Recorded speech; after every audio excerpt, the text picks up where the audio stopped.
Welcome, and thank you for being here.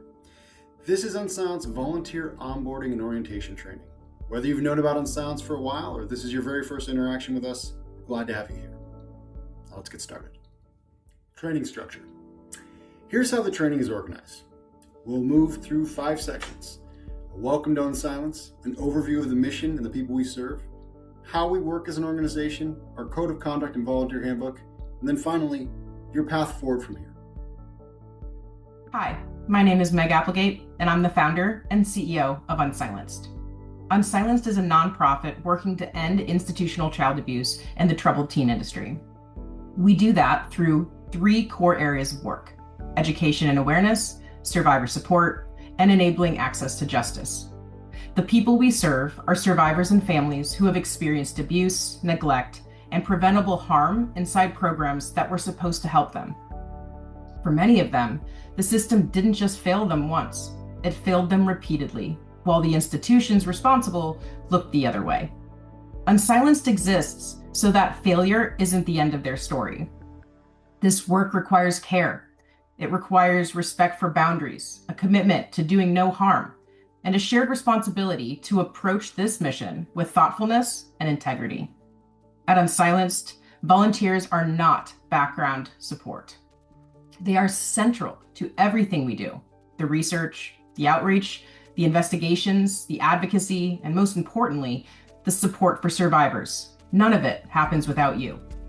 Thank you for being here and for your interest in being part of Unsilenced. Let's ground ourselves in exactly who Unsilenced is and what drives this work. Unsilenced is a nonprofit organization committed to ending institutional child abuse within what's known as the troubled teen industry, or TTI, through education and awareness, survivor support, and access to justice. Now, that's not just a mission statement on our website. It's the very reason each one of you is here today and the lens through which you'll approach everything you do as a volunteer. Our mission is to stop institutional child abuse by empowering self-advocates to create lasting social change. We envision a world where youth are free from institutionalization and the voices of young people are respected in the development of their own mental, emotional, and physical well-being. Our values include transparency, inclusivity, diversity, teamwork, and social innovation. So keep these in mind as we move through the rest of this training.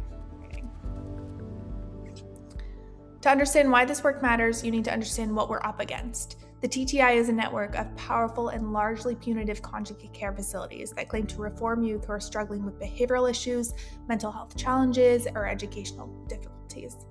These demographics are important to understand too. The programs target youth age 11 to 18 across all genders and socioeconomic backgrounds. The young people who end up there often are already carrying significant trauma, histories of adoption disruption, parental divorce, abuse, neglect, sexual assault, and so forth. So by definition, they are among the most vulnerable. Over 120,000 children are currently in residential centers. More than 370 program deaths have been documented, and over 5,000 conjugate care facilities are operating across the country. So this is exactly the scale of what Unsilenced is working to change. Now, let's really look at the types of institutionalization we're talking about. Not all types are the same, and understanding the difference matters for the work you'll be doing. On one side, you have short-term stabilization, and this is the kind of intervention you'd associate with a hospital emergency department. Length of stay is brief, financial impact is relatively low, and there's meaningful oversight and regulation. Behavior modification and strict discipline are minimal for the most part. On the other side, you have long-term institutionalization, and this is where the TTI primarily operates. Length of stay can stretch for months or years, financial impact on families is significant, oversight and regulation are often minimal or non-existent, behavior modification and strict discipline are pretty extreme, sometimes defining features. So this contrast is really important to understand. The absence of regulation on the long-term side is not accidental. This is a gap that has allowed abuse to persist and in many cases go undocumented. So closing that gap through accountability and investigation is a core part of what Unsilenced does, and a part of what makes the documentation and research work that volunteers contribute so important. Reasons for placement exist across a wide spectrum. These can include excessive internet use, academic struggles, talking back, skipping school, LGBTQIA+ identity, depression, vaping, ADHD, you name it. These are not exceptional circumstances, they're ordinary, recognizable struggles of adolescence. And in many cases, they are being treated as grounds for removing a child from their home and placing them in a facility with little to no regulatory oversight. So that is the core injustice Unsilenced exists to expose. These are not children who have committed crimes. In many cases, there are children who were simply struggling, whose parents were desperate for help, and who ended up in systems that harm them rather than help them. So as volunteers, understanding this reality is really important.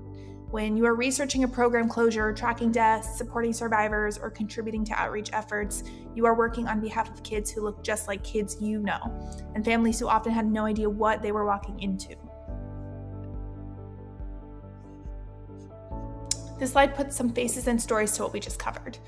First, we have Brian. He's a teenager struggling with academic challenges, difficulty following through, and undiagnosed ADHD. On the recommendation of an educational consultant, his parents send him to an out-of-state therapeutic boarding school, and they believe they're getting him help. Here we have Grace, a young woman dealing with identity questions, depression, and isolation. On the recommendation of her religious leaders, her parents send her to a religious academy 6 hours away. They believe they're doing the right thing. Now we have Sarah, who is experiencing depression, moodiness, and isolation. Her primary care physician recommends inpatient stabilization. She's then sent to a wilderness program and later a residential treatment center. And her family trusts the medical recommendation.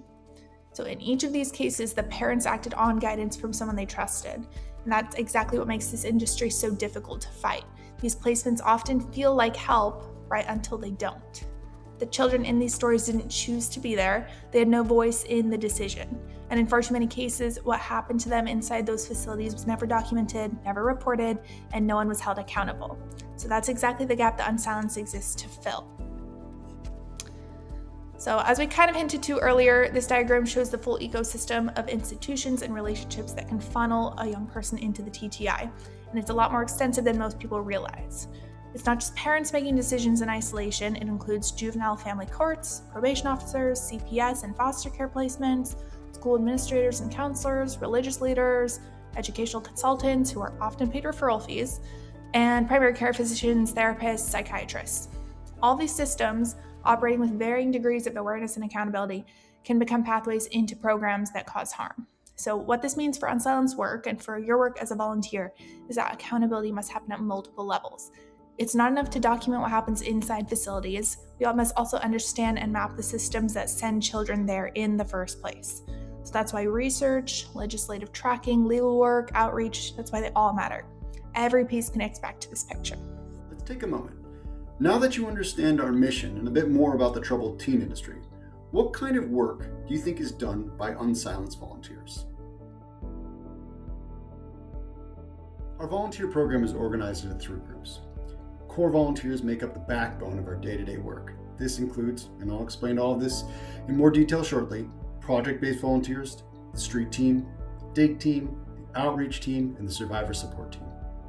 Then we have leadership volunteers. These are the volunteers that provide leadership support and guidance to volunteer teams and help strengthen the work that they do. Finally, we have our skilled and professional volunteers. These volunteers bring licensed expertise in legal, health, mental health, and policy areas. Each group has a defined purpose, clear expectations, and a path for real impact.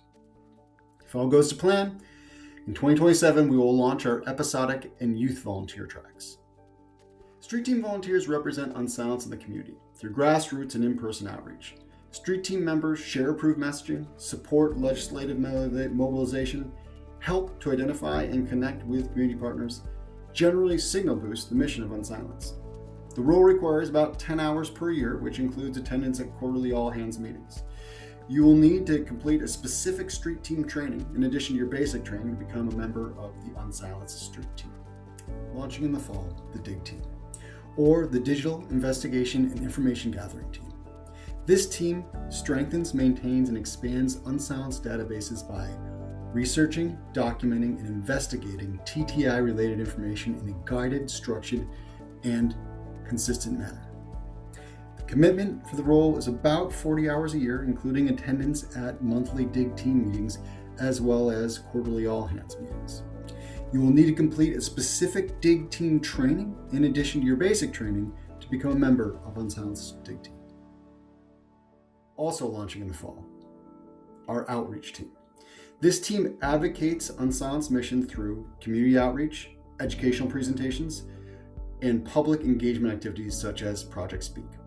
The commitment for this role is about 40 hours a year, including attendance at monthly outreach meetings as well as quarterly all-hands meetings. You'll need to complete specific outreach training in addition to your basic training to become a member of Unsilenced Outreach Team. Also launching in the fall, the Survivor Support Team. This team supports unsilenced survivors through community outreach, advocacy, and education. They do this by identifying the needs of survivor community and then working to find creative solutions to meet those needs. The commitment for this role is about 10 hours a year, including attendance at quarterly Survivor Support Team meetings, as well as our quarterly all-hands meetings. You will need to complete specific survivor support training in addition to your basic training to become a member of the Survivor Support Team. Finally, launching in the fall, Leadership Volunteers. Leadership Volunteers will help guide and support unsilenced volunteer teams. Responsibilities may include onboarding new volunteers, facilitating team meetings, supporting communication, and helping ensure team objectives are met. Volunteers interested in leadership roles will complete an additional leadership-focused interview before being considered for placement.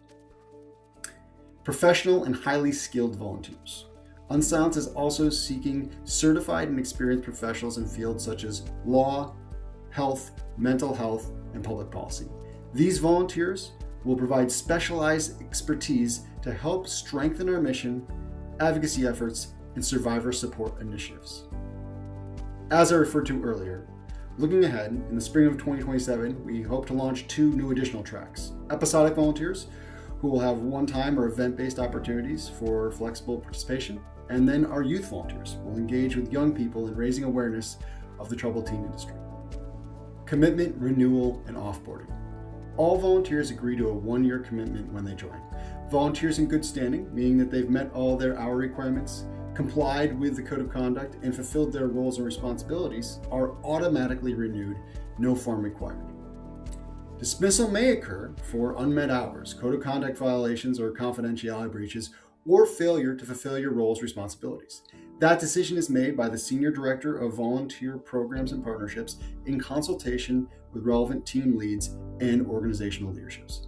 Volunteers are always notified in writing when a volunteer departs for any reason. There is an exit interview or an offboarding survey.